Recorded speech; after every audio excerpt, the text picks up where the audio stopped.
Welcome back to the new section on disorders of sexual differentiation. These disorders are extremely fascinating, but ironically, these fascinations are going to come only at the cost of its frustrating complexity, both theoretically as well as clinically. So in this particular video, we'll be exploring the complexities of these diseases, and at the same time, we'll also be understanding how fascinating they are really. So without wasting much time, let us start with the DSD topic, and as always, let's start with the basics. So basics means I'm going to start with the nomenclature first. So according to the new nomenclature, you should not use the terms like intersex, ambiguous genitalia, or pseudohermaphrodites. It's better to stick on to the term called disorders of sexual differentiation.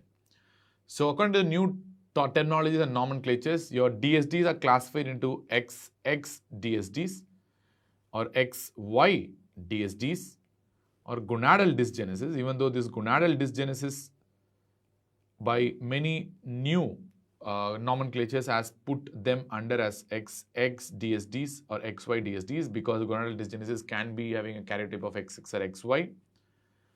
And there is a separate type of DSDs called ovotesticular DSD.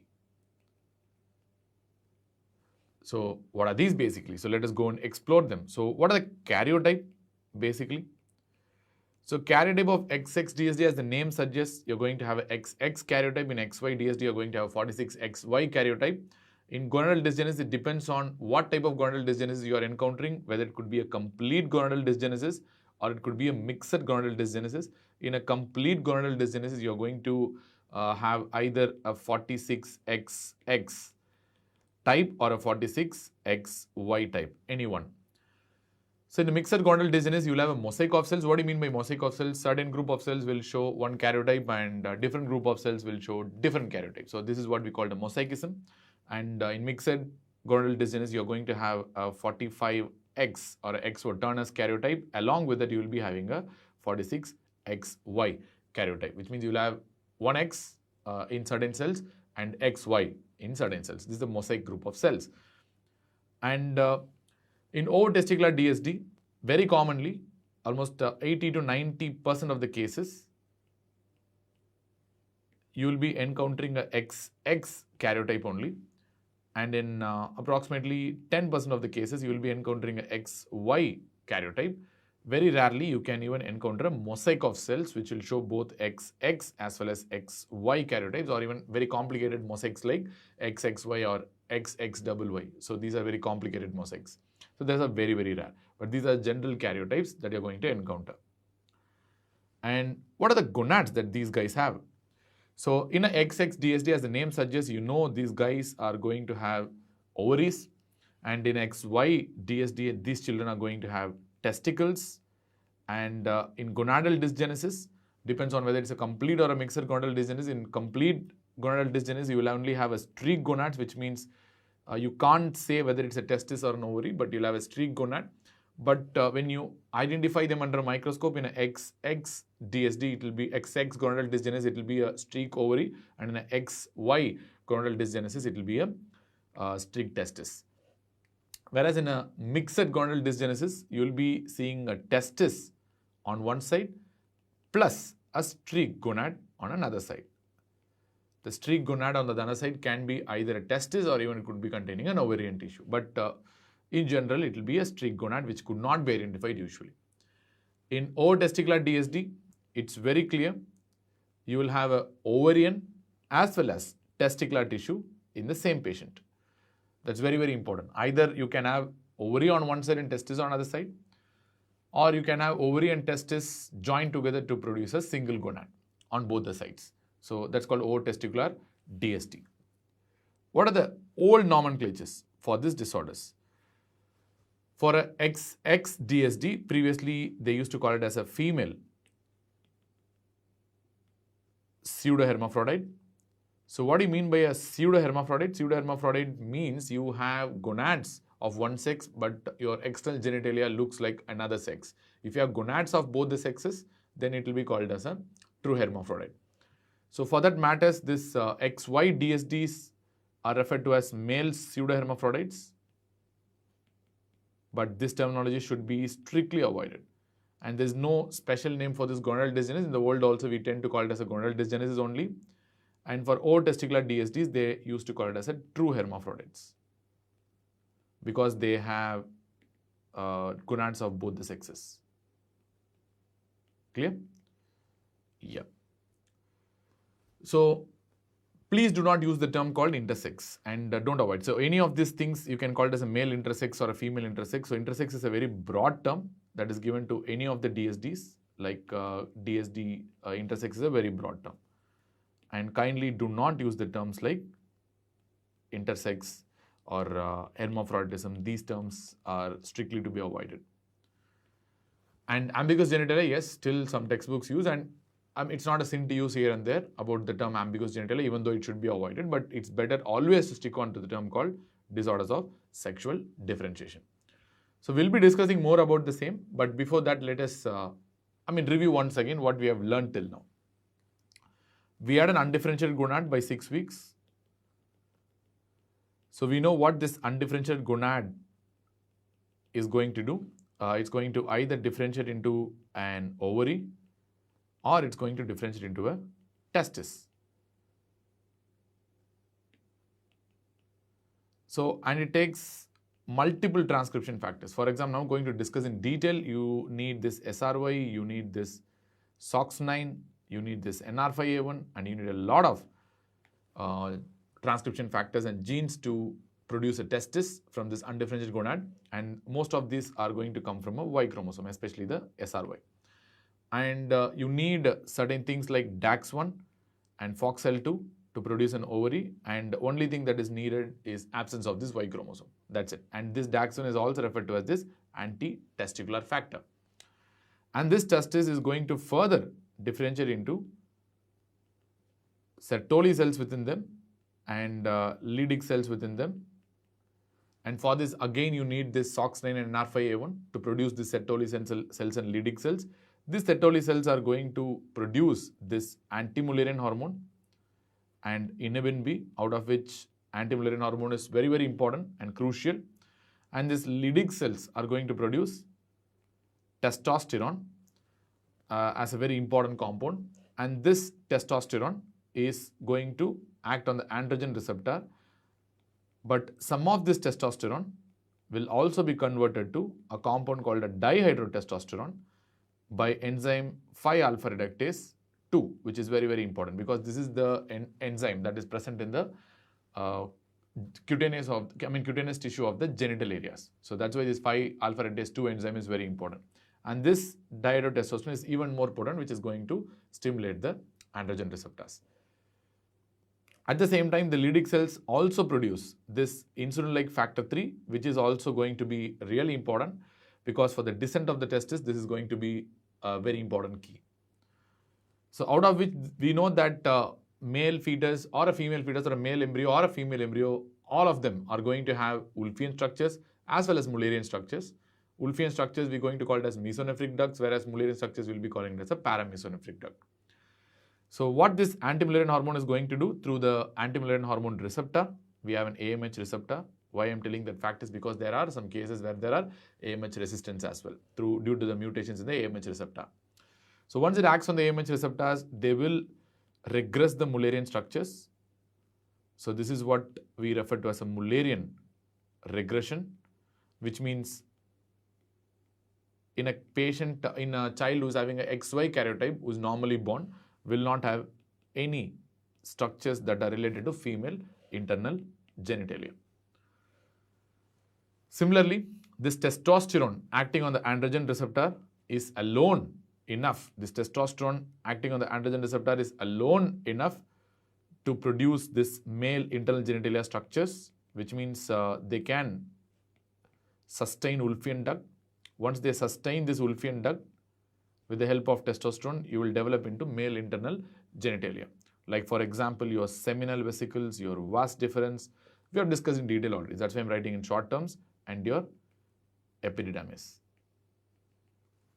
And this dihydrotestosterone acting on the androgen receptor is the key for producing your male type of external genitalia, which is referred to as a virilized external genitalia. So this virilized external genitalia means you're going to have a male type external genitalia that consists of labioscrotal fusion and you'll have a single urethral opening. So females have two different openings. One is the vaginal opening and second is the urethral opening. Urethral opening comes from the urogenital sinus. Vaginal opening also is formed by the urogenital sinus, but in males they are fused to produce a single urethral opening. Fine. So this is what we call it as virilization. The formation of scrotum and all these things are there, which we have discussed in detail already. It is to be understood that this testosterone as well as this insulin-like factor 3 plays a very important and key role in the descent of the testis as well. For example, for testicular descent, initially your testis will be in the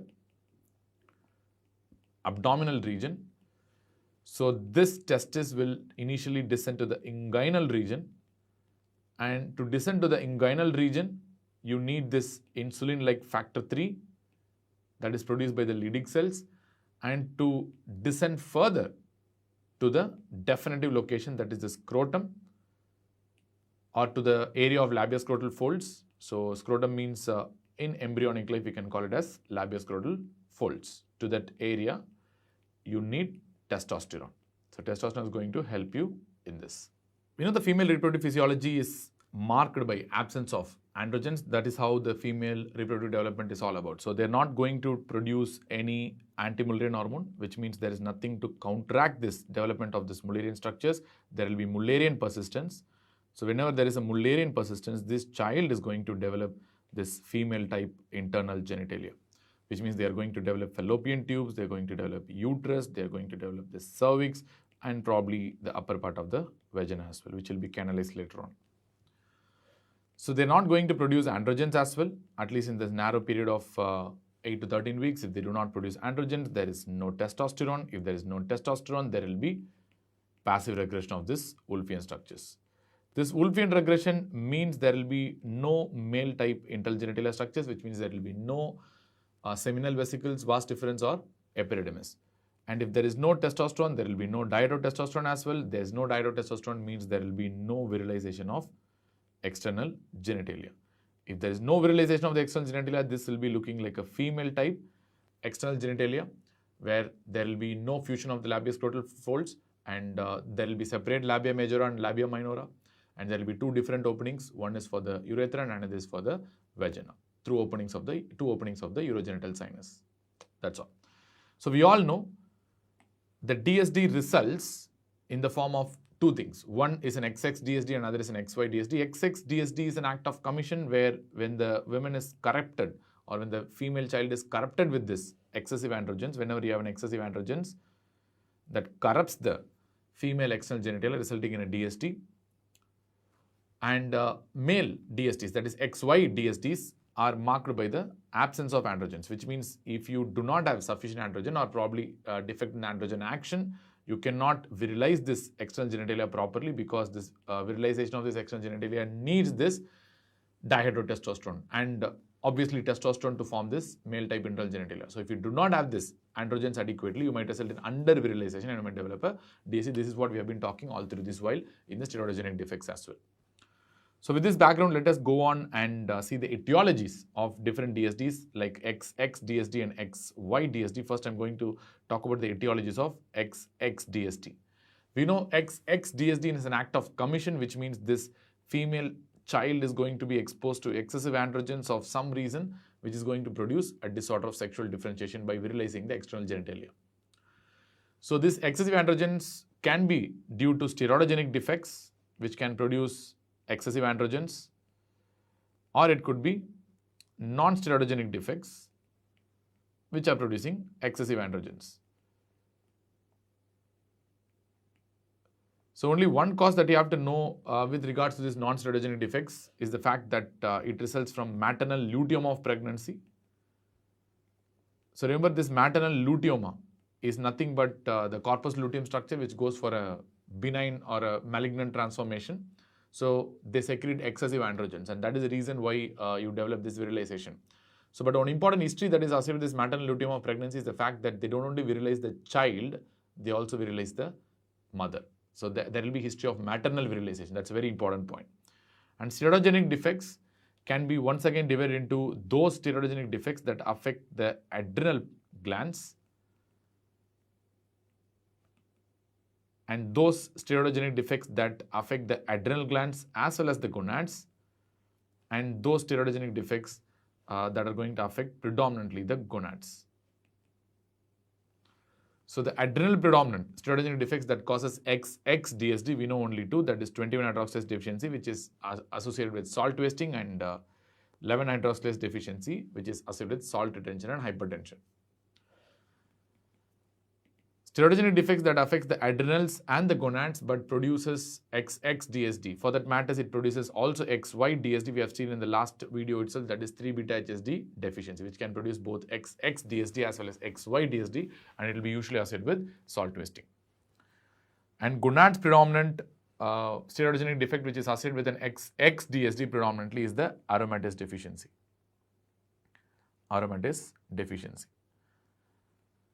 And we all know there is one important enzyme that is called as P450 oxidoreductase, and the deficiency of this enzyme can result in XXDSD as well as XYDSD because it is associated with the proper functioning of this 20-hydroxylase, it's associated with the proper functioning of aromatase, it is also associated with the proper functioning of 17-hydroxylase, which is associated with XYDSD. That is the reason why this P450 oxidoreductase along with this 3-beta-HSD deficiency can be associated with XX as well as XYDSD, which means these are the two conditions that are associated with XX and XYDSD. And if I ask you what are the conditions that are associated with the history of maternal virilization, then your answer must be maternal luteum of pregnancy, aromatase deficiency, and P450 oxidoreductase deficiency. All these three deficiencies is going to have a peculiar history of maternal virilization. We all know that the XYDSD's etiology will be based on one important fact, that XYDSDs are an act of omission, which means you're going to have a reduced androgen exposure, which results in under-virilization of a male fetus, and that is the reason for development of this XYDSDs. This reduced androgen exposure may be due to reduced androgen synthesis, which is usually due to steroidogenic defects, or it can be due to problems in the androgen action, or I can write as androgen action defects. Only two major conditions are there under this, that is the androgen insensitivity syndrome, which is a very big spectrum. It can range from complete to incomplete to even a partial androgen insensitivity, and it's usually an X-linked recessive disorder called by different names, but currently we just stick onto the name called androgen insensitivity syndrome. And second one, we have a problem called 5-alpha-reductase isoform 2 deficiency, which is very critical because here the dihydrotestosterone will be synthesized in lesser amount. In androgen insensitivity, the problem is in the androgen receptor. Most of them are X-linked conditions, whereas 5-alpha-reductase deficiency will be more of autosomal recessive. And the problem here is the conversion from testosterone to dihydrotestosterone.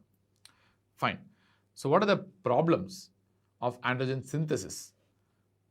So the steroidogenic defects that cause androgen synthesis deficiencies can be either enzymatic defects or it can be receptor level defects.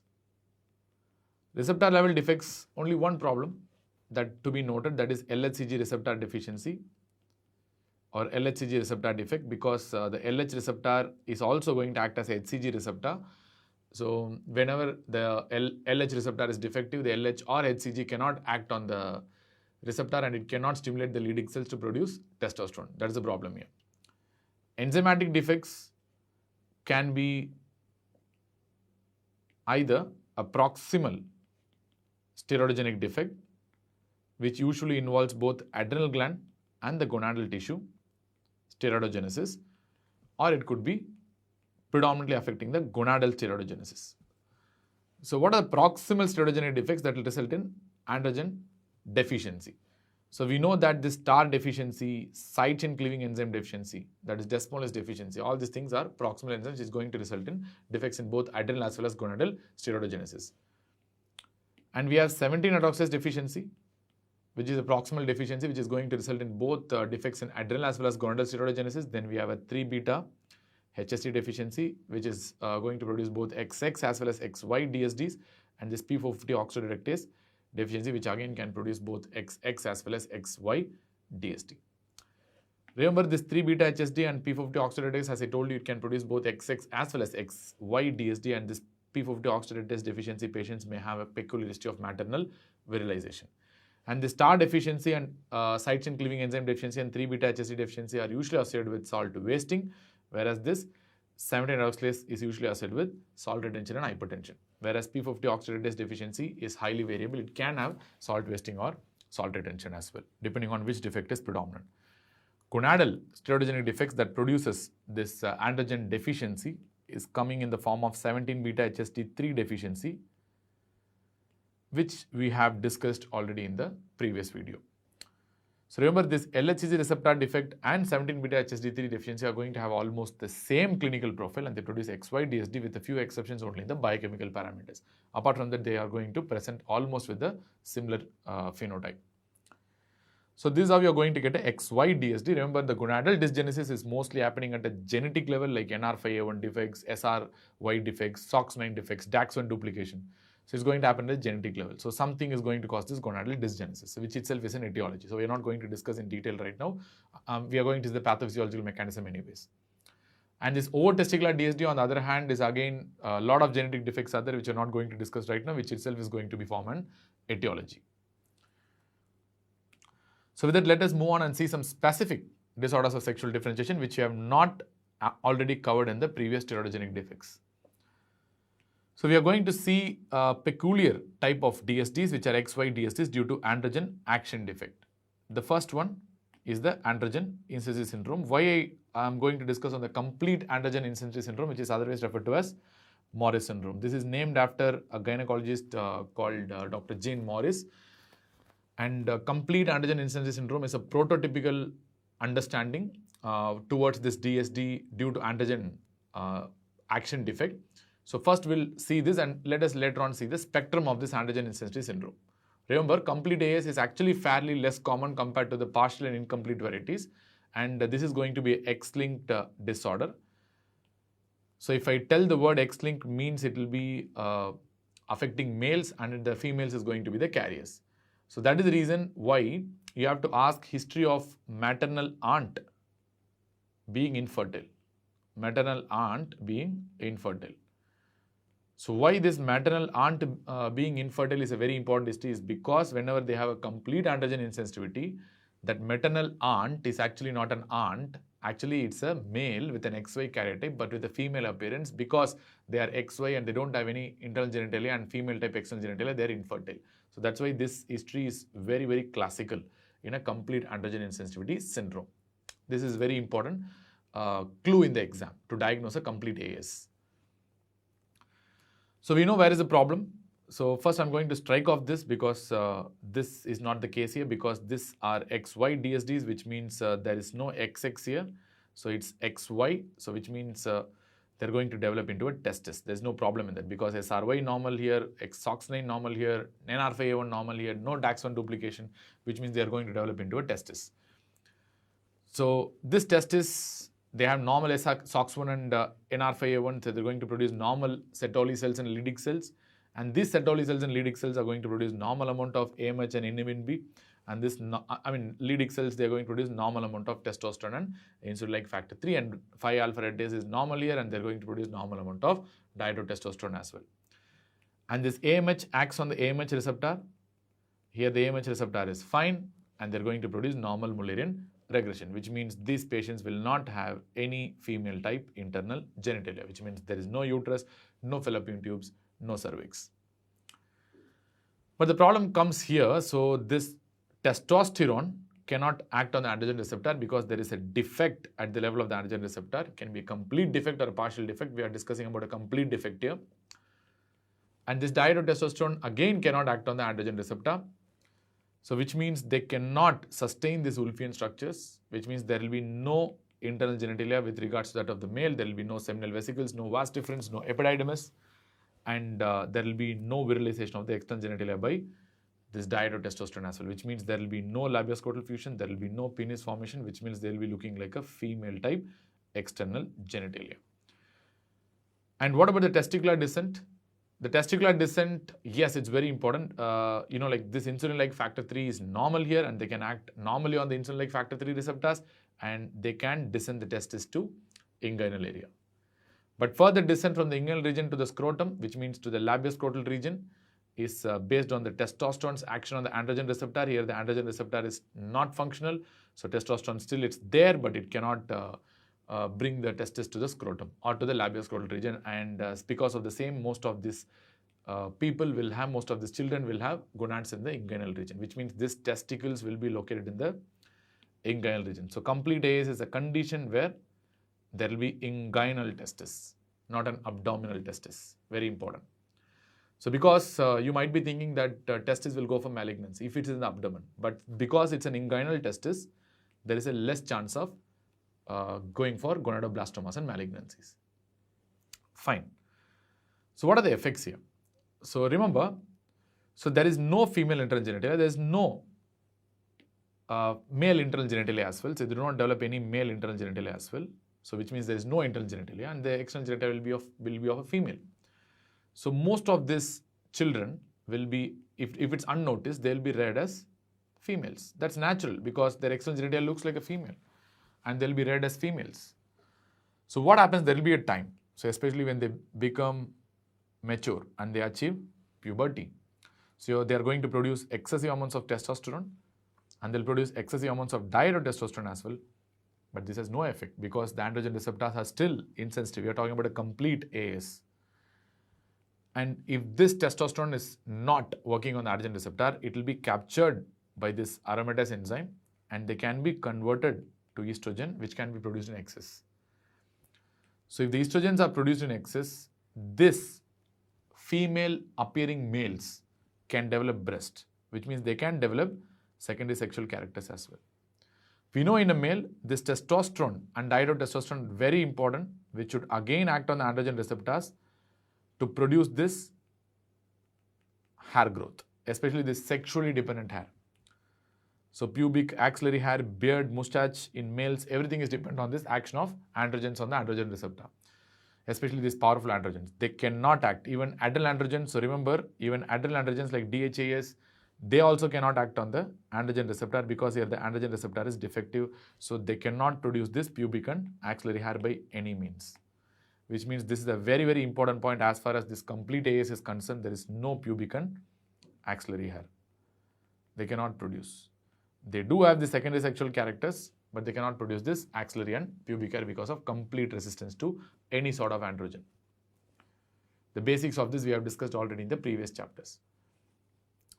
So you know how they're going to present. How they're going to present is quite remarkable because they will be reared as females, but their karyotype is XY, and they develop breast at the time of puberty, which means their relatives and their parents will be absolutely sure that they are females.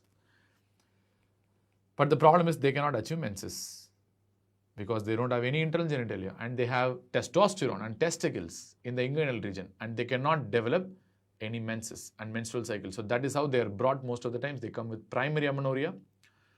And whenever they come with primary amenorrhea, I'm going to discuss about primary amenorrhea in detail in the subsequent chapters, so stay tuned. So primary amenorrhea, first you see whether secondary sexual characters are there or not. This patient is having secondary sexual characters. So the next step is by doing an ultrasound. In ultrasound, you look for the uterus, and you cannot see any Mullerian structures, and all the uterus and Mullerian structures will be absent. So now you have a high degree of suspicion between two conditions because either they are really females or really males, because there are some females with Mullerian agenesis called as MRKH, Mayer-Rokitansky, Kuster-Rosser syndrome, who may not have the uterus, and complete AS patients also can present very similar to that. So that is the reason why next step is to do a karyotype. When you do a karyotype, which is the gold standard confirmatory investigation, you have a XY karyotype here, and that confirms this patient are having complete androgen insensitivity. So how we are going to treat? Remember, they have already developed breast, and no matter how much ever androgens you give, nothing is going to work. So it's better to make them as females. So what do? You're going to resect this testis. So this testis, two problems. One, it's going to have a high risk of gonadoblastoma, so it's better to resect the testis and replace the estrogen from outside in the form of hormone replacement therapy. But before that, what will be the examination finding? In examination, you will not see pubic and axillary hair. That's a very important finding. Yes. And very importantly, You'll have a good secondary sexual character development, breast development. We have discussed it already. And third point is the fact that the vagina will be ending as a blind pouch. Why this vagina is ending as a blind pouch? Because we know vagina, the upper part of the vagina is formed by the Mullerian structures, Mullerian duct, and the lower part of the vagina is contributed by the urogenital sinus. Here the urogenital sinus is fine and it's not virilized because dihydrotestosterone is the one that virilizes this urogenital sinus into male type, like external genitalia. So here the dihydrotestosterone cannot act on the urogenital sinus to virilize it. So the lower urogenital sinus, lower part of the vagina will look like usual female type and it will be like a female looking appearance. But this Mullerian structures are not there because anti-Mullerian hormone have worked normally here on the AMH receptor and there is a good Mullerian regression here. So they will not be having any Mullerian structures as well. There will be no Mullerian duct. There will be no sustenance of the Mullerian duct, which means this upper part of the vagina will not be formed. They will have only the lower part of the vagina. Clear? That is the reason why they are ending as a blind pouch. You cannot insert the fingers deeper on examination and PV examination. And you can note a notorious fact here that here the testosterone is the one that is getting converted to estrogen and that is the reason for the breast development. Who is producing the testosterone? The testis is the one that is producing this testosterone, which means the testis is the one that is responsible for this breast development, which is a female secondary sexual character, which means the testis is the one that is feminizing these individuals and that is why this disorder is also called as testicular feminization syndrome. So how we are going to treat these individuals? So remember, you can do a gonadectomy because they do have a high risk of development of gonadoblastoma, even though different studies tell different values because the testis is inguinal. Inguinal testis have much lesser risk of developing into gonadoblastoma compared to the abdominal testis. So varying thoughts are there, but gonadectomy, yes, it's indicated, but if it's done, do after 18 years to allow for the breast development because you know the testis is the reason for the breast development and majority of these individuals will adopt their gender identity as females. They wanted to grow as females. So they need that breast development and for that you need the testis. So do gonadectomy later on to allow for the breast development. After doing gonadectomy, you replace them with estrogens, hormone replacement therapy, because otherwise they'll go for menopausal symptoms at a very young age. Osteoporosis and all these complications are there. So give estrogen and prevent the menopausal complications. So it's quite complicated, but you have to tell them very clearly that these patients will be absolutely sterile. You cannot do anything about that. You cannot change the androgen receptor. You cannot put a uterus into them. And you can argue that you can take the testis, take the sperm and donate and can produce a zygote by intracytoplasmic sperm injection, but all these things are far off a shot and these testes already will be mostly damaged and no need to worry about that. So tell them they are sterile, that's it. And that is the reason why I told you that you should ask a history of this maternal aunt being infertile, because I already told you that this maternal aunt is not actually an aunt, it's a male karyotype patient who's actually looking like a female. That's why it's a maternal aunt. Why they are infertile? Because they are sterile. They cannot give rise to any child. That's why that history is very important for exams. Remember, this is an example of a complete androgen insufficiency syndrome and a known case of complete androgen insufficiency syndrome where the external genitalia completely looks like a female. There is absolutely no labial scrotal fusion and you see two different openings, one for the vagina and one for the urethra. And as I told you before, complete androgen insufficiency syndrome is only a part of the spectrum and it's quite rare usually compared to other forms of androgen insensitivity. It could be either incomplete androgen insensitivity or it could be a partial androgen insensitivity or it could be even a male type androgen insensitivity, where in these conditions they will be having a male type external genitalia, but what they will be having is only pubertal gynecomastia and impaired spermatogenesis, because if the androgen receptors are not taking up this testosterone, there will be too much testosterone not taken up by the androgen receptor as well, and that will spill over and they will be converted to estrogen by peripheral aromatase, and that is the reason for this pubertal gynecomastia. Impaired spermatogenesis because the androgen receptors are not functioning properly. That is the reason why they have impaired spermatogenesis. Remember, this complete AS is also referred to as Morris syndrome. As I told you, it's named after Dr. Jane Morris, who's a famous gynecologist. And this incomplete and partial androgen insensitivity and male type androgen insensitivities are called by multiple different names like Riefenstein syndrome. Most of them are X-linked disorders. Some of them are not X-linked, but no need to worry about it. It's called Gilbert-Dreyfus or Lup's syndrome. So many different names are there, no need to bother. Clear? So most of the individuals, they'll have this pubertal gynecomastia. This pubertal gynecomastia and pubertal breast enlargement is one of the characteristic features of this androgen insensitivity syndrome. So clear, that is the reason why during puberty they get feminized, not virilized. Because during puberty, virilization, if it happens, that is something different. We'll discuss in some time. But during puberty, if it's feminization that is happening due to DST, that is AS, androgen insensitivity syndrome. We are moving on to the 5-alpha reductase deficiency. So what is the problem here? So the problem is the 5-alpha reductase enzyme. So obviously this patient is a XY karyotype. So I'm going to strike off this side because we are not going to discuss about this females at all. Because these patients are of male karyotype. There is no problem in SRY, SOX9, NR5A1. Testicular development is normal. SOX9, NR5A1 is normal. So Sertoli and Leydig cell development is normal. They're going to produce normal AMH, normal inhibin B, normal testosterone, and normal insulin-like factor 3. And this AMH is going to act normally on the AMH receptor to produce this Mullerian regression, which happens, which means they will not have this female internal genitalia. There is no problem at all. And this testosterone action is okay, and the androgen receptor here is fine. There is no problem with the androgen receptor, and testosterone action on the androgen receptor is enough to produce this male type internal genitalia. So they will have seminal vesicles, vas deferens, and epididymis. So they will be having a male type internal genitalia. There is no problem here. Clear? But the only problem is the fact that these patients are not having this 5-alpha reductase 2 enzyme. It could be partially deficient or completely deficient. So which means there will be either no dihydrotestosterone or very much reduced levels of dihydrotestosterone. If there is reduced levels of dihydrotestosterone, this should actually act on the cutaneous receptors on the external genitalia, and they should virilize them, which will be improper. Which means there will be under virilization of the external genitalia. So if it's under virilized, it depends. For example, if it's a complete or a total deficiency of 5-alpha reductase 2, so in this condition, usually they'll be looking like a female type external genitalia completely. If it's partial, they'll be coming with an ambiguous genitalia, like a DST. Like you cannot tell whether it's a male or a female. They'll be under virilized, somewhere in between. But what about the testis?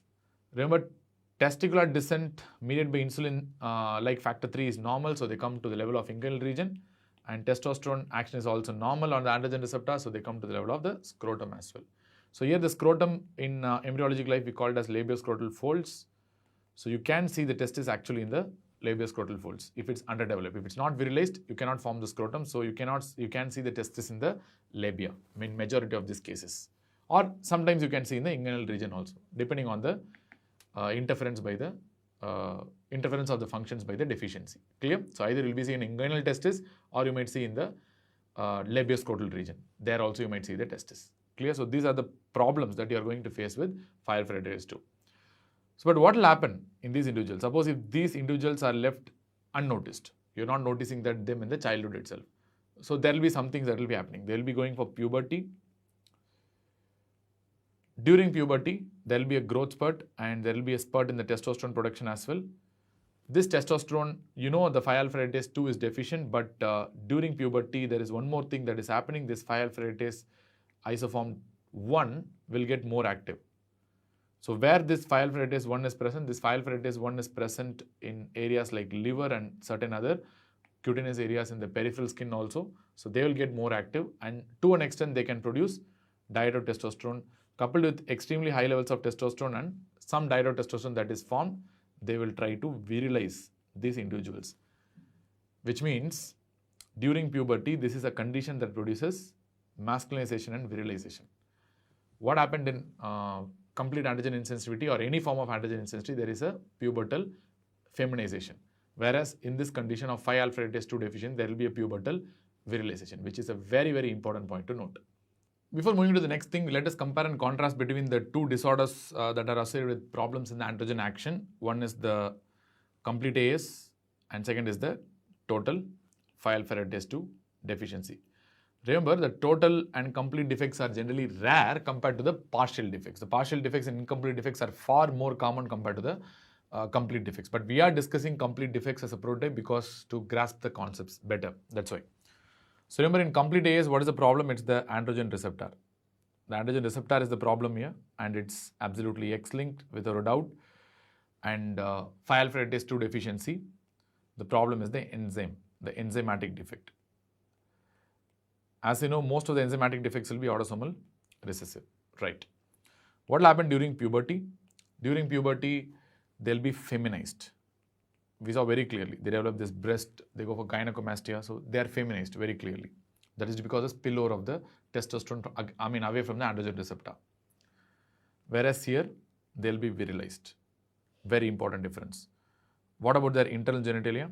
Their internal genitalia will not develop. There will be no internal genitalia in case of complete AS, whereas the internal genitalia will be of male type in case of phi alpha reductase 2 deficiency. What is their gender identity? Which means how they project themselves in the society. So most of the complete AS patients, they like to project themselves as females because as I told you already, the testis feminizes them. So they want to project themselves as females. With breast development and all, they look more of female. So they believe they are female. So it's better to be, allow them as females to be in the society. So what about this phi alpha reductase 2 deficiency? They usually identify themselves as males because of their virilization during puberty, and they do have this male internal genitalia as well.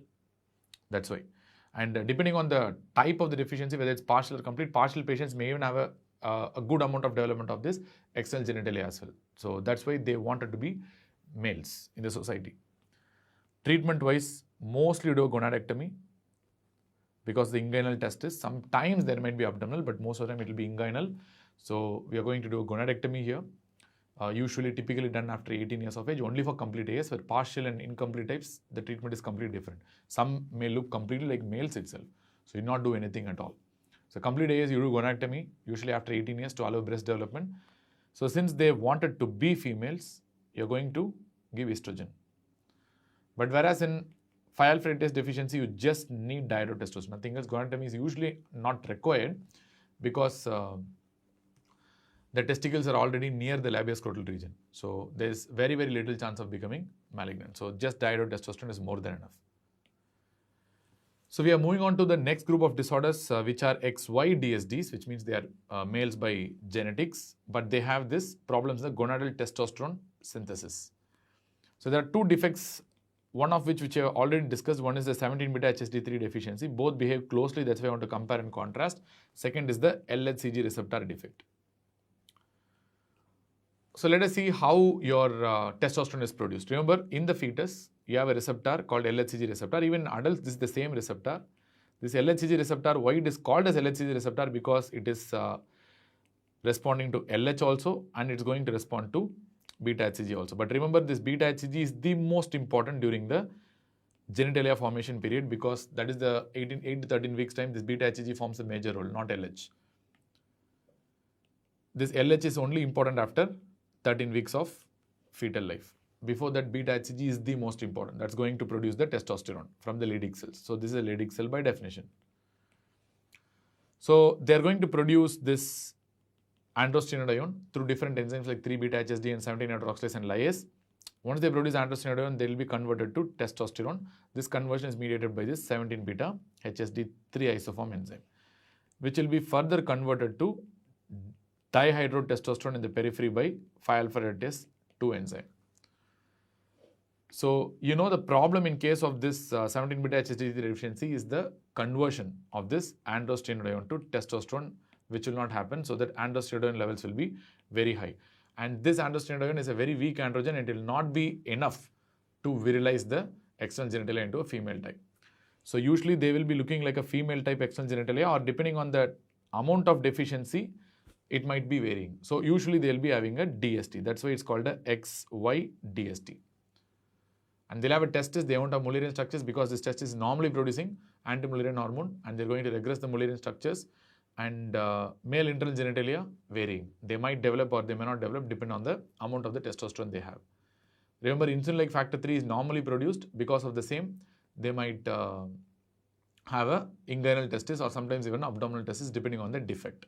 Anyways, it's a XY DSD, very rare form of XY DSD, where you have elevated levels of androstenedione with a suppressed testosterone and a suppressed dihydrotestosterone as well. And the most important biochemical diagnostic point is that androstenedione to testosterone ratio will be very high. That's a diagnostic point from biochemical point of view. So what happens in the LHCG receptor defect? So in the LHCG receptor defect, this LH receptor is not going to respond. And again, there are varying types of defects, but LHCG receptor is not going to respond. It's not going to respond to LH as well. It's not going to respond to beta HCG as well. If they don't respond, they cannot produce androstenedione, they cannot produce testosterone, they cannot have dihydrotestosterone as well.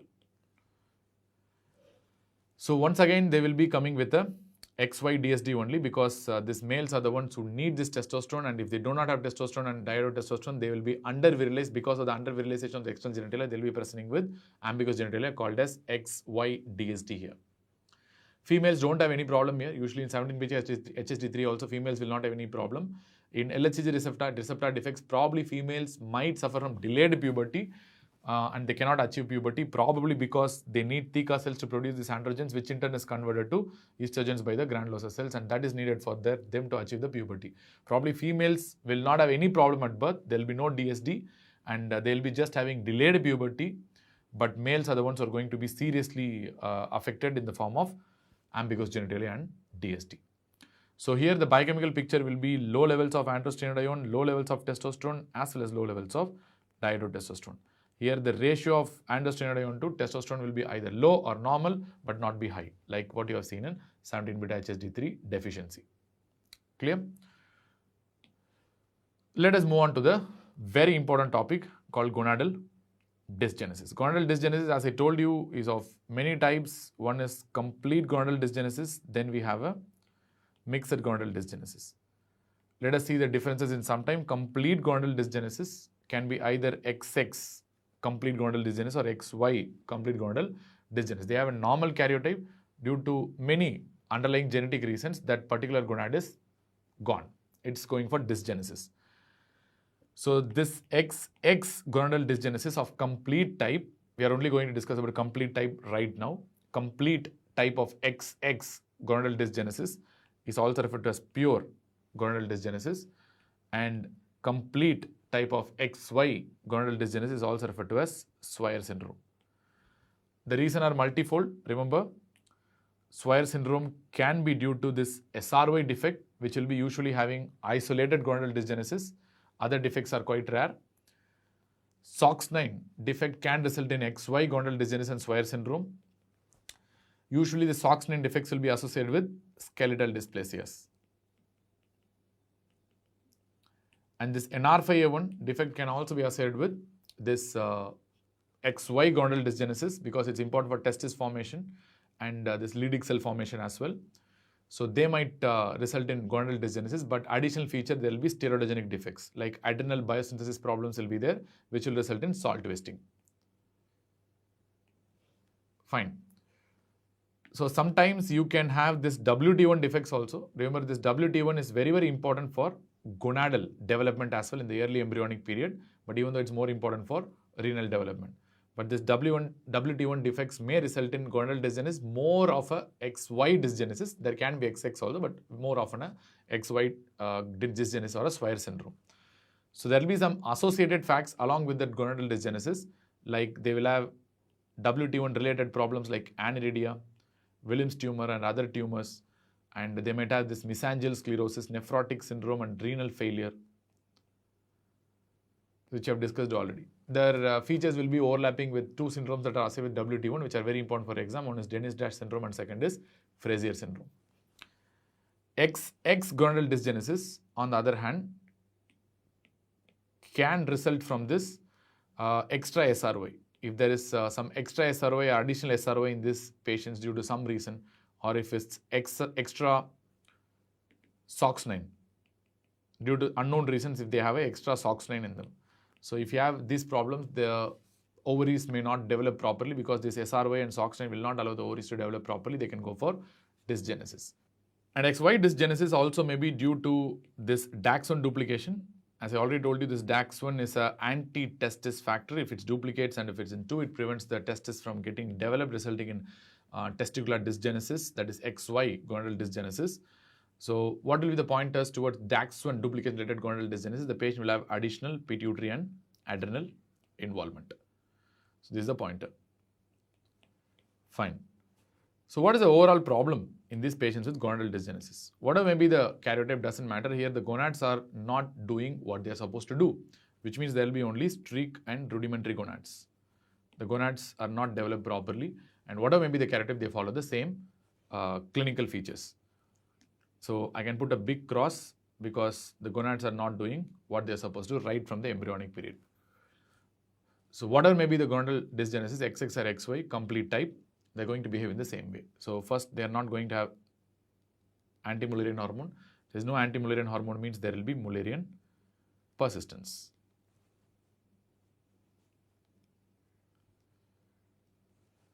So Mullerian persistence means there will be persistence of the uterus, fallopian tubes and the cervix, which means they will be having a female internal genitalia. And there will be no testosterone. No testosterone also means there will be Wolffian regression, which means without testosterone, this Wolffian ducts will not persist and cannot be sustained. Wolffian regression means there will be no male type of internal genitalia. There will be no male internal genital structures. And there is no insulin-like factor 3. This is very important as far as XY gonadal dysgenesis or Swyer syndrome is concerned. Coupled with no testosterone, there is no insulin 3 and no testosterone will result in abdominal testis because there will be no testicular descent. Clear? I mean, you cannot really identify what these gonads are, but there will be usually abdominal testis. If the testis is in the abdominal region, this is very important for XY gonadal dysgenesis. There will be increased risk of gonadoblastoma. Remember, abdominal testis has much higher risk of gonadoblastoma compared to inguinal testis, which we have seen in the previous defects. And similarly, there is no dihydrotestosterone as well. If there is no dihydrotestosterone, means there will be no virilization of the external genitalia. If there is no virilization of the external genitalia, means it will look like a female type of external genitalia only, because there is no labioscrotal fusion and there will be 2 openings from the urogenital sinus, one in the form of lower end of the vagina and second is in the form of urethra. So it will look like a female external genitalia. So which means these individuals will be reared as females, irrespective of the karyotype. They will be reared as females. If they are reared as females, what are the problems you are going to face? The problems initially, there won't be any problem because they will be looking like females and they will be reared as females. But the problem will start at the time of puberty. That's where your problem starts, I'll tell you. Problem will be starting at the time of puberty. So what you are going to face? So because during puberty, because these individuals are reared as females, you expect them to achieve menarche, expect them to achieve breast development, all these things will not happen. Because for all these things you need very important hormone, that is estrogen, where the gonads are not functional, so they're not going to produce estrogen. This estrogen has multiple functions. One is this uterine growth. So uterine growth is interlinked with achieving menarche and menstrual cycles, and you need this good breast development. For that you need this estrogen, and for the sake of epiphyseal closure you need estrogen again. Especially this pubertal doses of estrogen are important for epiphyseal closure. Remember, low dose estradiol that happens in the pubertal girls is important for growth as such. But this estrogen is, that high dose of estrogen is the one that closes the epiphyses, and that is important in males as well. Males also, epiphyseal closure is closely related to the estrogen rather than testosterone. So because estrogen is not there in these individuals, the Mullerian structures will be present, but it will be rudimentary. It will not be well developed. And they cannot achieve menarche. So they will be presenting with primary amenorrhea. And they will not have breast development, which means there will be no secondary sexual characters. They will not have any breast. And there will be delayed epiphyseal closure. Because estrogen cannot do that, other factors have to do that. Because of the same reason, they look a little tall compared to their peers. The height will be normal or even increased in patients with gonadal dysgenesis. Clear? So because they come with primary amenorrhea, you're going to see certain features. Here you do ultrasound, they'll be having, like Mullerian structures. So you wanted to do an FSH. What will happen to the FSH? FSH will be very high. Why FSH is high? Because the ovaries are not responding, or maybe testicles are not responding. Whatever the GnRH is coming and FSH and LH is coming, the ovaries or testicles are not responding because they are streak. So let us understand. So you have the pituitary in response to this pulsatile GnRH, which we'll be discussing in future in detail. They're going to release this FSH and LH. This FSH and LH should act on the gonads to produce some function, to release the sex hormones. So here the gonads are rudimentary. They're not functional. So which means obviously by feedback, there's no negative feedback there by the sex hormone. So your pulses will increase and FSH and LH will increase for sure. So you'll be having a menopausal level of FSH because of the poor gonadal function. Fine. At the same time, these individuals will have axillary and pubic hair. Why? Because your adrenal androgens are there,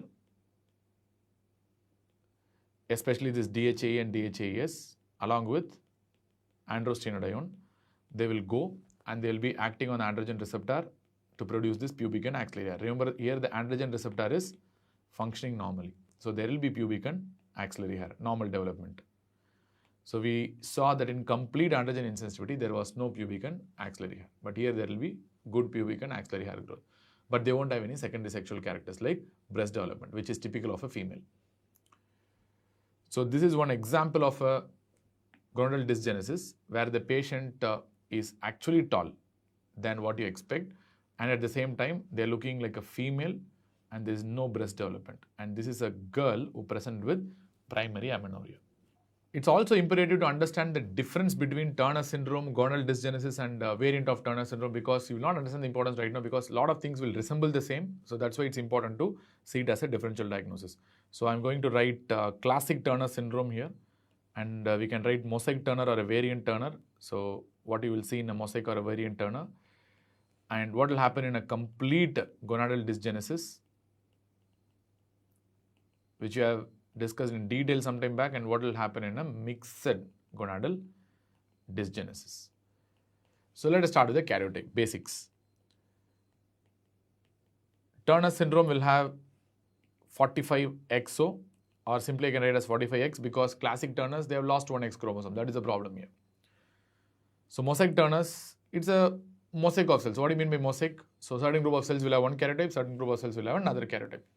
Usually they will have 45X, that's a classic Turner's karyotype in certain cells, and 46XX, normal karyotype in certain cells. Even they can have 47XXX.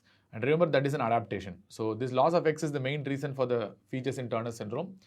And certain cells try to compensate it by having extra X. So the more the X they have, lesser the manifestations as far as Turner syndrome is concerned.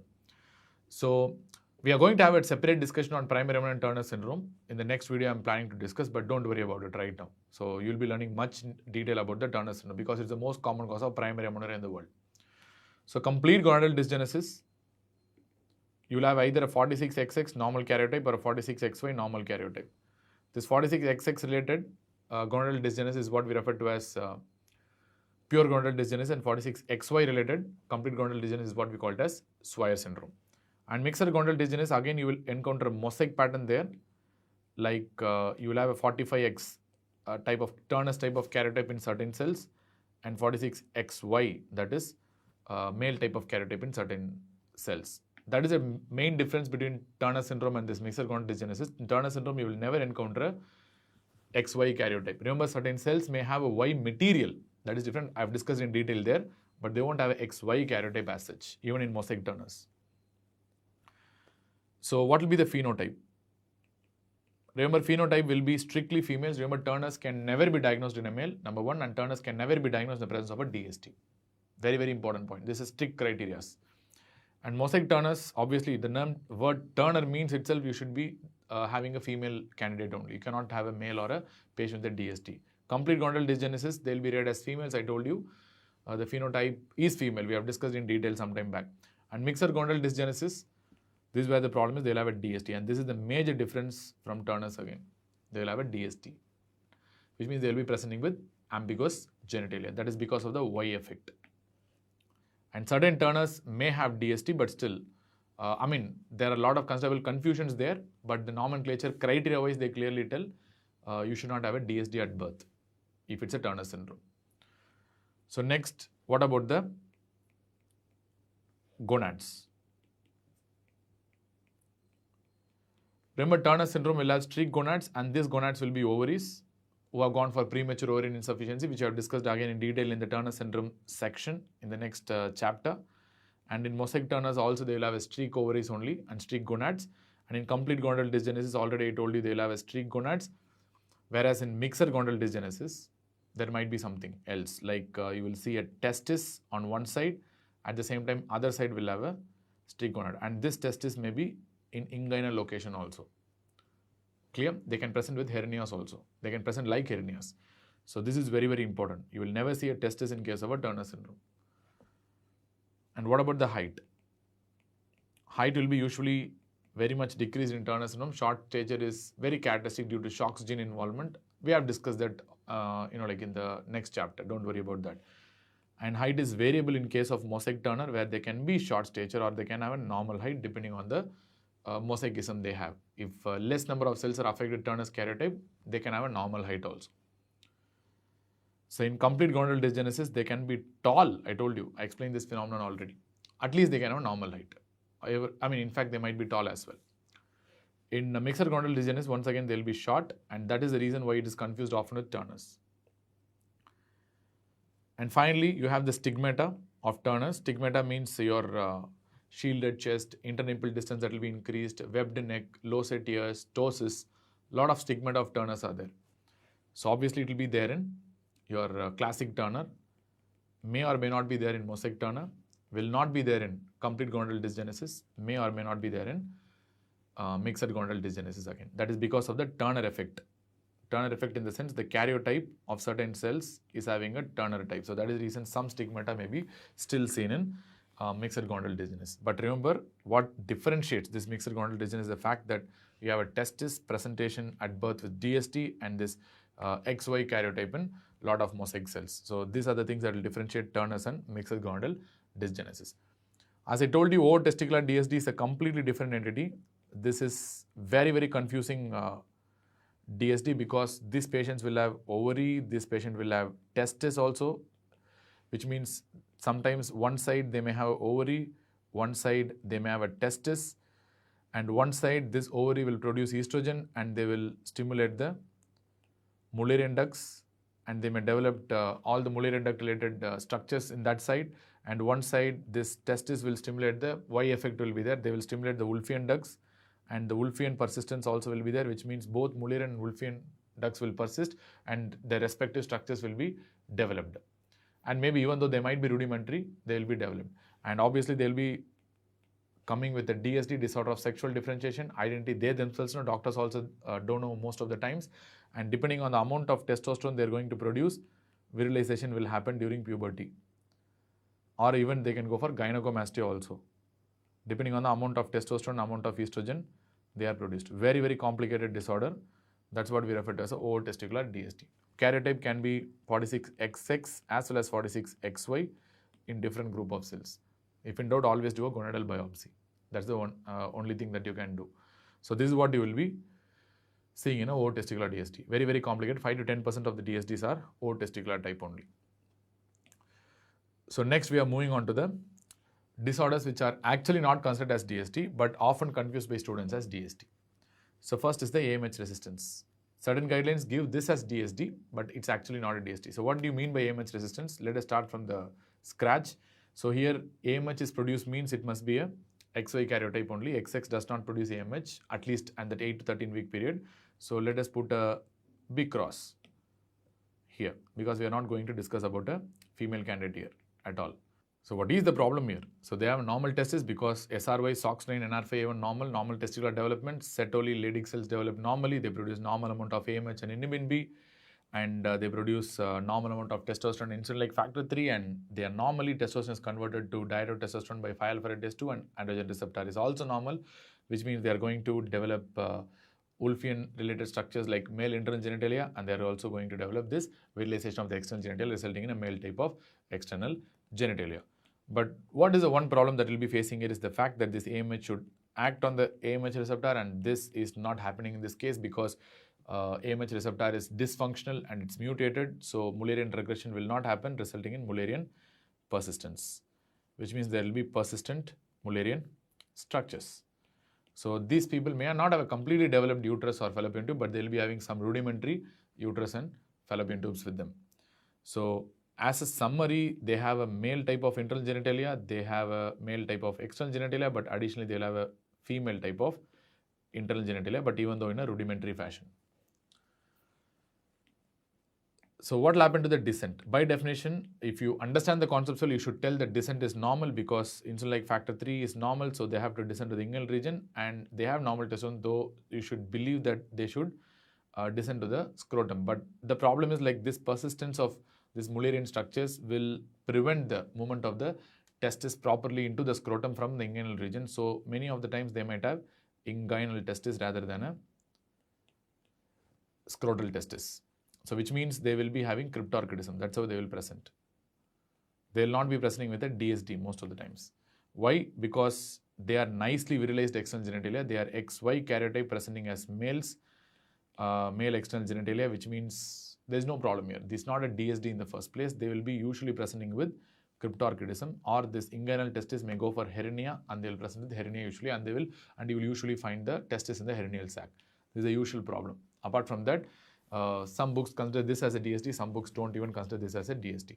AMH levels may be normal or slightly high because of the resistance to AMH in these individuals, but the problem is not in the Wolffian or Mullerian or the testis, the problem is only in the AMH receptor here. The next disease, which you should not even call it as a DSD, it's never a DSD first of all, even though it gives a close competition to being a DSD because it confused with another disorder called complete AS. Apart from that, this is not even a DSD. This is called as Mullerian agenesis, otherwise referred to as uterovaginal agenesis. Complete uterovaginal agenesis, otherwise referred to as Mayer-Rokitansky Kuster-Rosser syndrome, which is very famous in the gynecology textbooks. So here the problem is not in the testis because these are genetically female. So let us strike off this area. So this is not needed here. So they are XY, no doubt about that. They are normal Dax and FOXL2. They develop ovary normally, and they do not produce AMH, and they do not produce this testosterone and dihydrotestosterone as well. If they do not produce testosterone, there will be Wolffian regression, which means there will be no male internal genitalia. And since there is no dihydrotestosterone, there will be no virilization of the external genitalia, resulting in female type external genitalia only. So the external genitalia is of female type, and this is not a DSD because external genitalia is looking like a proper female and you have an XX karyotype, and how will you call it a DSD? It's not a DSD, to be honest. It's a Mullerian abnormality, that's all. Because in structural abnormalities of the Mullerian duct and related structures, you have separate classification for that, which I'm going to tell in some time. But anyways, this is not a DSD in the first place. That's what you have to know about this. Remember, even though there is no AMH, but due to some reason, there is no Mullerian persistence and they'll go for agenesis. That is the problem here. That is the problem here. Clear? So which means there will be no female internal genitalia structures. Even if they are present, they will be very rudimentary and mostly they won't be present in typical MRKH. So there is no female internal genitalia as well, which means they don't have any type of genitalia. So this gives rise to a close confusion with complete androgen insensitivity syndrome. Why? Because these patients, what they will be having? So number one, they will be reared as females and their XX karyotype. Obviously, complete androgen insensitive patients also, they are reared as females only. You don't know the karyotype, but still they are reared as females. Second, they will be presenting with primary amenorrhea. Why? Because without these Mullerian structures, how will you expect menstrual cycles? They will be presenting with primary amenorrhea, and they will have breast development because they have ovaries. These ovaries during puberty, they are going to produce excess amounts of estradiol, and that's going to produce a good amount of breast development. And at the same time, because of the Mullerian agenesis, on examination, the vagina will end as a blind pouch. As I told you already, all these things, many of these things you can compare with your androgen insensitivity syndrome, complete AS. They will ditto mimic this. So you have a vagina. So you know the upper part of the vagina is formed by this Mullerian duct only. Here there is Mullerian agenesis. So upper part of the vagina is not formed. So only there will be lower part of the vagina formed by this urogenital sinus. So that will be ending as a blind pouch. So a lot of features are actually going towards this complete antigen insensitivity syndrome only. And number 5, if you do an ultrasound, you will not find the uterus. If you take back that complete antigen insensitivity and see, there also we didn't see the uterus, because there also you won't have the Mullerian structures. So what will differentiate? Remember, the most important thing that differentiates this Mullerian agenesis from complete androgen insensitivity is the fact that the karyotype, that's the most important, because here is the XX karyotype, whereas in complete androgen insensitivity it is XY karyotype. But even more importantly for exams, even though this is not important for real life and practice, in exams they will give one important pointer, that is here the pubic and axillary hair will be intact. Here the pubic and axillary hair will be intact. They will be formed normally.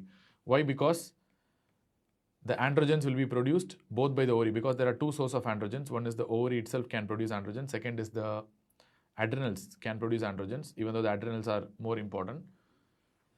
So these androgens will normally act on the androgen receptor and they will produce this axillary and pubic hair, right? Which means in complete androgen insensitivity, the problem is the androgen receptor. That's why you are not able to get the axillary and pubic hair at the time of pubarchy. But here the androgens are normally produced and normally acting on the androgen receptors, and they are going to normally produce this axillary and pubic hair. This is a very, very, very important concept. Clear? So that is the reason why Mullerian agenesis is often considered as one of the important differential diagnoses for complete androgen insensitivity syndrome, but it should not be considered as a DST in the first place. It's not a disorder of sexual differentiation, whereas complete androgen insensitivity is definitely a DST. Like this, you have other forms of Mullerian duct abnormalities also, divided into 7 classes. Usually you have 2 Mullerian ducts in females at the embryonic stage, where both of them will fuse completely to produce a single uterus, 2 fallopian tubes and a single cervix and a single vaginal cavity. So first class is agenesis, details of which we have discussed already. We have discussed about complete agenesis, that is MRKH, but you have partial types also. I have given the figures here. Class 2 is unicornuate. So here only one side Mullerian duct will develop normally, other side may not develop properly. Depending on the amount of development, it is divided into multiple types again. So class 3 is diadelphys, where both sides develop okay, normal, but both sides will be failing to fuse completely, resulting in 2 cervical openings, and they will be completely separated, and the uterine horns also will be completely separated as well. So in bicornuate uterus, the lower ends would have fused to an extent, which means only a single cervix, but the uterine horns will be separated. So upper end may not be fused. So this is bicornuate uterus. Septate uterus, you'll have a septum in between. Arcuate uterus, you have arch-like appearance, and DS drug related is class 7, where diethylstilbestrol is a banned drug which produce this kind of T-shaped uterus because of antenatal exposure. So this is, all these things will be discussed more in terms of gynecological perspective. So let us move on to the clinical approach to DSTs. The most important of all is understanding this Prater scale. Prater scale was discovered by this Andrea Prater. He's a pediatric endocrinologist, and this was originally discovered and invented for this congenital adrenal hyperplasia due to 21-hydroxylase deficiency, where these girls with XX karyotype are virilized by this classic forms of 21-hydroxylase deficiency. So for XX DSD, he originally gave this scale, Prater scale. So where it divided into 5 classes, and on the left side extreme end you have, for comparison, normal female. So when you look at a normal female, so let me show you. So you have 2 separate openings, urogenital sinus openings, like one is for the vagina and the Mullerian side, and one is for the urinary side. So that's how a female looks like. And you have a small clitoris from outside and a bigger vaginal tract with no labioscrotal fusion, right? So class 2 on the other hand, you will have a significantly bigger clitoris. You have an enlarged clitoris with a smaller vagina, but still you have 2 separate openings, like one for the Mullerian side and one for the urinary side. So a little bit of slight virilization, but not very much. So usually this one is often missed as a normal variant most of the times. So this could be probably considered as 1, we don't know, but it might be 2 also. I have to examine this completely, but a little bit of bigger clitoris, and you can see a separate labia, but still a very small vagina. But could be class 1, but I can put it under class 2 also depending on further examination. And class 2, still I have 2 separate openings, but still they came closer, a little bit more virilized, but two separate openings still. Still Mullerian opening is separate and urinary opening is separate, and the clitoris become much bigger, vagina has become so small, and there will be posterior labial fusion. The labium has fused posteriorly. So this is a very striking point here. Posterior labial fusion, along with big clitoris and small vagina. So this could be probably representative of class 2. So where I have a big clitoris with posterolabial fusion and a very small vagina-like appearing structure. So this is probably a class 2. I have to do a detailed examination anyways. So class 3, one significant thing that happens in class 3 is this fusion of the two openings. This is further ahead of, further one more step beyond getting virilized. So, like there will be a single urogenital sinus opening where Mullerian opening in the form of vagina as well as your urinary opening, both will fuse together and form a single opening. And you can see there's a very big phallus. It starts becoming like a penis, and this single opening is looking like, you don't know, you have to examine properly. It might be missed like a hypospadias also sometimes. So class 4, similar to what you saw in class 3, it's a single opening. It's even more virilized here, and you can see a much bigger phallus and a clear-cut hypospadias. So this will look like as if the patient is a male with a small penis and a hypospadias. This will not usually be thought as a female. This will be thought like a male with a small penis and a hypospadias. Clear? Class 5 is extreme form of virilization, final stage of virilization, where you have a full-blown growth of the penis and the glans penis, and furthermore, you won't even have a hypospadias. The opening is pushed further, and it will be at the tip, in fact, of the penis.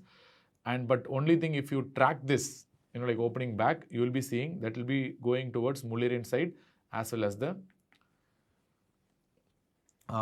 like urinary side as well. So both will fuse together to form a single opening and come, to the virilized penis. So this is a normal male appearance. Males do not have Mullerian structures at all, but they have similar appearance with a single urethral opening. That's what I was telling about, that single urethral opening is a very important thing, single urogenital sinus opening. So you can see that this is an evidence of scale 3-4, around 3-4, where you can see this labioscrotal fusion with a penis-like structure. It could be a clitoris, which is enlarged due to excessive exposure to androgens. But I have to examine properly. I have to see whether hypospadias is there, whether it's at the tip, the urethral opening is at the tip. So depending on that, I'll be giving on the Prader scale. So this could be like Prader 4-5 usually, which means there is complete labioscrotal fusion almost, and a penis-like appearing structure, and there is a hypospadias here. So this is usually a scale 4 mostly. And this is another example of a scale 4 where there is almost a near complete fusion of labium and scrotum, and there is a good development of penis itself, and there will be hypospadias to call it as class 4. So these are some of the examples of how you look at the ambiguous genitalia and give the Prader scaling. Remember, there are some definitions which you have to know. When you call it as clitoromegaly, clitoromegaly is called when the size of the clitoris is more than 0.9 centimeter. When you call micropenis, if the phallic size or the penis size is less than 2.4 centimeter. Then one important index is that is called anogenital ratio. Anogenital ratio. So there are two things you have to take into consideration while doing the anogenital ratio. One is the distance from the anus to the posterior fossa. Anus to the posterior fossa, and second distance from the anus to the anterior fossa. So you have to take the ratio. So first I'll be taking anus to posterior fossa ratio. Distance divided by anus to anterior fossa. Obviously, anus to posterior fossa length will be much lesser, so the ratio will be obviously less than 1, but it should be normally less than 0.5. Less than 0.5 indicates inadequate virilization, and if it's more than 0.5, indicates virilization, especially with regards to a XX karyotype and a female fetus. So this is very important. If the ratio is more than 0.5, it indicates virilization. After knowing this much amount of information, next one, what you have to know is what are the clinical pointers that will tell you that the child is probably suffering from a DST, and what are the clinical pointers that will tell you that it is not a DST. First one, any child with ambiguous genitalia, no brainer. If the genitalia doesn't look like a male or a female, it looks somewhere in between, no brainer. You have to evaluate for DST. It's a definite case of a DST. Second, any child with cryptorchidism, undescended testis, you have to evaluate for a DST. It's potentially a case of DST. Any child with penoscrotal hypospadias. Penile hypospadias is usually not a DSD, but penoscrotal hypospadias is potentially a DST. And any girl with primary amenorrhea, especially if they have inguinal swelling, the inguinal swelling that you are seeing might be a testis that you are looking at. So it has to be evaluated for a DST. So what is not a DST? Simple prominent clitoris is a normal variant in many children, especially preterm infants. It should not be evaluated for a DST. And simple labial adhesions are again benign, should not be evaluated for a DST. And penile hypospadias need not be evaluated for a DST, as I told you already. And based on your clinical finding of palpable gonads and your ultrasound finding of presence of Mullerian structures, whether they can tell the type of DST without the karyotyping. Is it possible? To an extent, you can guess. So if there are no palpable gonads and you have a Mullerian structures, it's logic and common sense which tells that Mullerian structures, if it's present, means there is no AMH, and if you don't have a palpable gonads, means it obviously it must be ovary which is deep inside the abdomen, so it must be ovary related, so it must be a XX DSD. Even though be very careful, gonadal dysgenesis also can present similar to this, where you cannot have a palpable gonads because the dysgenic gonads may still stay in the abdomen and you will still have a persistence of Mullerian structure. So common sense tells it's very likely to be a XX DST. If you have a palpable gonads and if you don't have a Mullerian structures, it's very simple and straightforward, which means these Mullerian structures are absent because of the effect of AMH, and you have a palpable gonads, means that gonads must be a testis. If you have a testis that are palpating, it must be a XY DST. Fine. And if you have a palpable gonads and Mullerian structures, both palpable gonads as well as Mullerian structures, it's a quite tricky thing and the possibilities are multiple. A lot of possibilities are there in this regard, where this gonads that you are palpating, first of all, you have to be sure that it's a gonad, because many times there is a condition of a prolapsed fallopian tube in a patient with a DSD. So this prolapsed fallopian tube may give an appearance like a gonad in the inguinal region, and that's what you might be mistaking as a gonad. So it might be actually an XX DSD that you're dealing with, but because you are mistaking that your prolapsed fallopian tube as a palpable gonad, you are diagnosing as something else. So be very careful about that regard. And at the same time, it could be a ootesticular DSD. I clearly told you in a ootesticular DSD, one side will be the ovary, another side will be a testis, or both can be seen in the same gonad. And this gonad, which is aberrant, especially if it's a testis on one side, that might descend to an extent and come down, and you might be seeing in the inguinal region. And Mullerian structures will be there in ootesticular DSD, and another side, your Wolffian structures will persist. I already described that. So ootesticular DSD is also a possibility.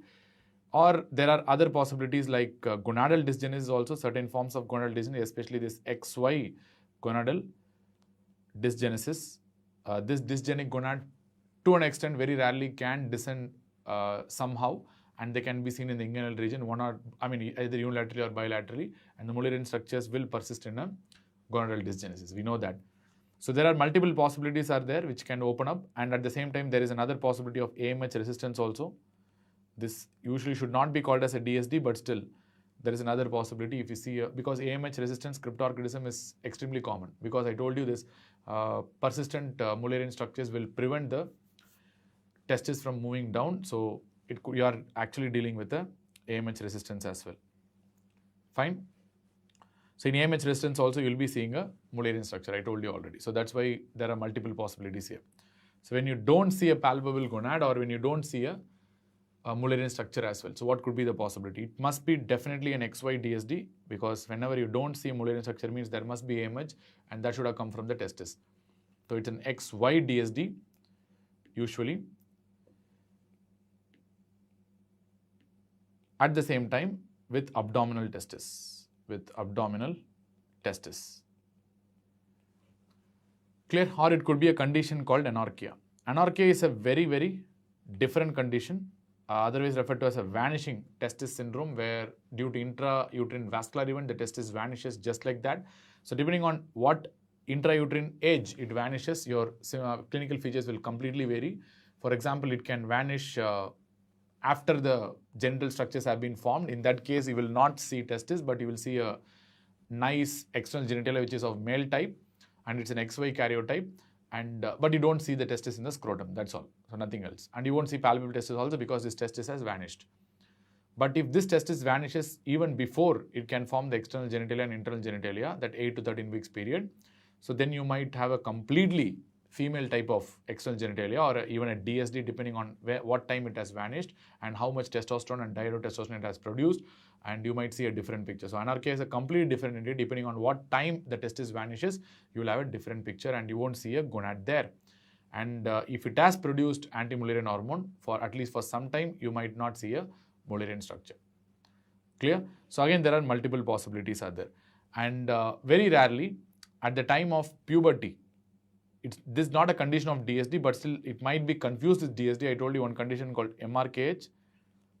In this setting also, you will not see the Mullerian structures and you will not see a palpable gonad. So probably this, this is not a DSD. Obviously, this is not a DSD, this is MRKH, but still it gives you a confusion towards DSD because they can also come with impalpable gonads and absence of this Mullerian structures. Clear? So it's not a DSD, by the way. So these are some of the pointers that you have to know. So these are some logical things, but we have some final say that in the form of summary. So as usually I do for a lot of complicated topics, we have to see the summary. So I'm going to give a flowchart here. So whenever you have a child with a DST, next step is to see the Mullerian structures, whether it is present or absent. You can do an ultrasound for that matters, see the Mullerian structures, whether it's present or absent. If it is absent, what you will do. If it is present, what you will do. If Mullerian structure is absent, I am absolutely sure that it must be due to the presence of anti-Mullerian hormone. Here, whether palpable gonads is present or palpable gonads is absent doesn't matter. I know very well it is testis that has given rise to AMH, and that AMH is the reason for absence of Mullerian structures. That's all. So now my idea is to find out the testosterone. So which means I am pretty sure it's an XY DST here.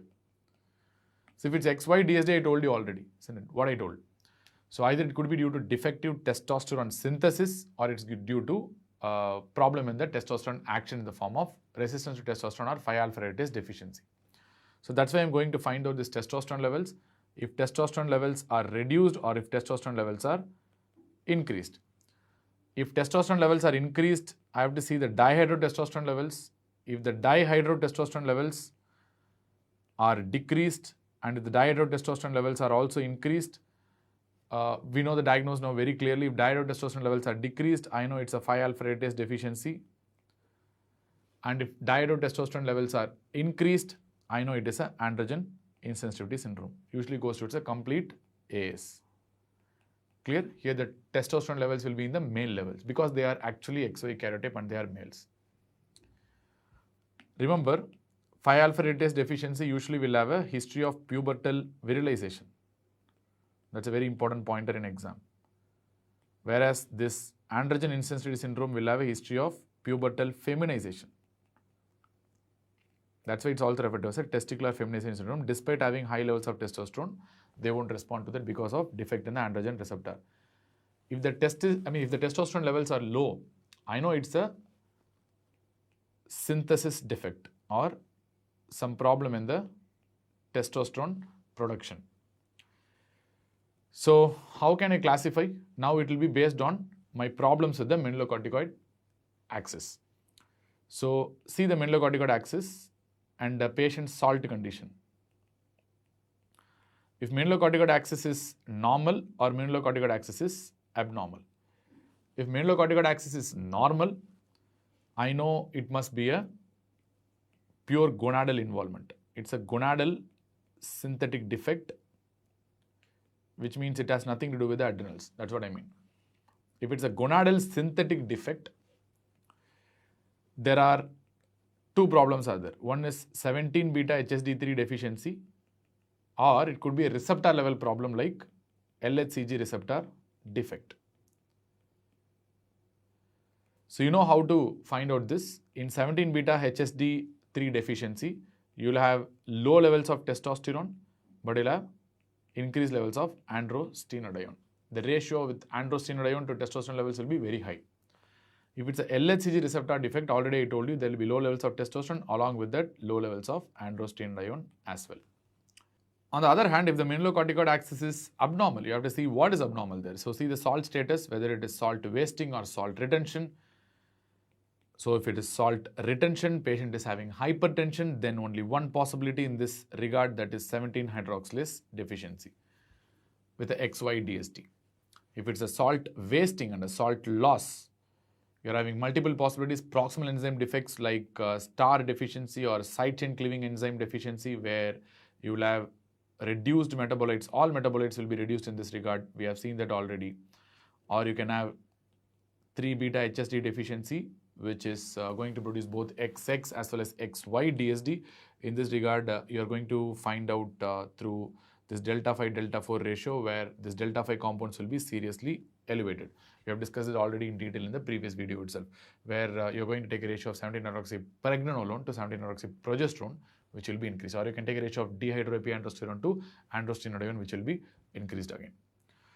So very rarely it could be P450 oxidoreductase deficiency, but the salt status of P450 oxidoreductase deficiency is variable. Sometimes they can be having normal salt status, or sometimes they can be having salt retention also. Sometimes they might be having salt wasting also. But very common condition is salt wasting according to the trials and researches, and this has a very peculiar history of maternal virilization. They may, not always, they may have a history of maternal virilization, because this P450 oxidoreductase is important for 3 enzymes, and proper function of 3 enzymes, that is 17-hydroxylase, 20-hydroxylase, and obviously your aromatase. Aromatase problems may result to this particular history called history of maternal virilization.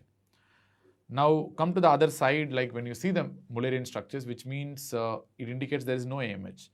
Now the possibility could be either XX DSD, first possibility, and highest possibility, which is quite common as well. And second one, it could be over-testicular DSD, or it could be even a gonadal dysgenesis, where you will see Mullerian structures as well, as I have described in this video multiple times. So now you can see whether the patient is having palpable gonads or not. At least clinically you can evaluate if the patient is having a palpable gonad or patient is not having a palpable gonad. If the patient is having a palpable gonad, in this regard it goes more in favor of over-testicular DSD, where one side you have a testis that has descended down to an extent, and that's what you're palpating. Or probably it could be a gonadal dysgenesis. Very rarely this XY type of gonadal dysgenesis might have this rudimentary testis, which might have descended to an extent. So very rare, but these are the possibilities. But you do not have a palpable gonad, means it's very likely to be a XX DSD, but still you have to think about other causes. I just told you XX DSD is more possible than other causes like over-testicular DSD and dysgenesis. It could be, it still could be a gonadal dysgenesis, because in many cases of gonadal dysgenesis, you might not be able to palpate the gonads because it will be abdominal in location. So, but it goes more in favor of a XX DSD according to our logic. So, if you wanted to evaluate in terms of a XX DSD, what you have to do, you have to see first history of maternal virilization is there in the question or not. If history of maternal virilization is there, then you are going to think about this aromatase deficiency, or you will be thinking about this maternal luteum of pregnancy, or you will be thinking about this P450 oxidoreductase deficiency. These are the 3 possibilities. Suppose if there is no history of maternal virilization during pregnancy, then you can check for the 17-hydroxy progesterone levels, and probably like other steroidogenic enzyme defects, which are generally quite rare. So if you see 17-hydroxy progesterone levels, if it is increased, there are 2 possibilities. Either it could be a 21-hydroxylase deficiency or a 11-beta hydroxylase deficiency. So now see the salt status. If the salt status says that the patient is having salt wasting, obviously it goes towards a 21-hydroxylase deficiency. Now the salt status tells you that the patient is having salt retention in the form of hypertension. It clearly tells you it is a 11-beta hydroxylase deficiency. Further confirmation can be done if the patient is having elevated 11-deoxycorticosterone. We know that. And if the 17-hydroxyprogesterone levels are normal and the 11-deoxycorticosterone levels are normal, so now there is no other option. You have to go for a gonadal biopsy. So this is the final ultimate confirmation. So it could be, I told you, it could be a gonadal dysgenesis, or sometimes very rarely even over testicular DSD can come with similar kind of a finding. So you have to go for a gonadal biopsy or a laparoscopy in the form of diagnostic laparoscopy, and you can take a gonadal biopsy and evaluate. So that's how you're going to find out. Or you do a karyotype. So do something. So this is a very, very simplified approach to DSD, and DSD being a very, very tough topic. But anyways, I've tried to simplify it as much as possible. So with this, we can close down this particular topic. In the next section, we'll be discussing on the primary amenorrhea and Turner syndrome.